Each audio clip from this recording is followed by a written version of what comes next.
Vitamin B மட்டும் ஏன் பல வகைகளில் காணப்படுகிறது?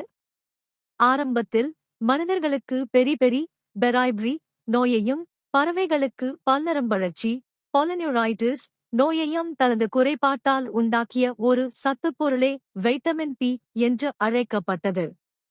பின்னர் மேற்கொள்ளப்பட்ட ஆய்வுகளில் ஈஸ்ட் அரிசி தவிடு மற்றும் கல்லீரல் சாறு ஆகியவற்றிலிருந்து பெறப்படும் வேதியியல் காரணிகளில் பெரிபெரி நோயை தடுக்கும் வைட்டமின் மட்டுமின்றி பிற வகை வைட்டமின்களும் இருப்பது கண்டறியப்பட்டது.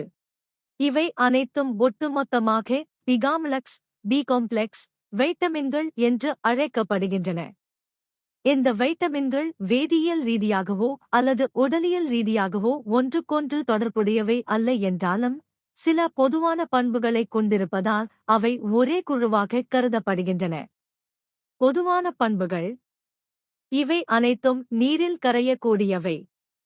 இவற்றில் பெரும்பாலானவை வளர்சிதை மாற்றத்தில் முக்கிய பங்கு வகிக்கும் துணை நொதிகளின் கோஎன்சைம்ஸ் கூறுகளாகச் செயல்படுகின்றன.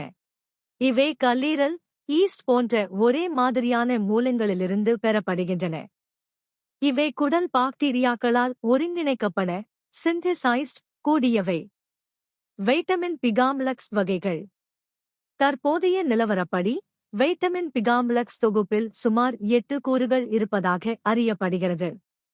அவை B1 thiamin thiamine, B2 riboflavin riboflavin, B3 niacin niacin, B5 pantothenic அமிலம் pantothenic acid, B6 pyridoxin pyridoxine, B7 biotin biotin, B9 folic அமிலம் ஃபோலிக் ஆசிட், B12 சயனோகோபாலமின் சயனோகோபலாமின்.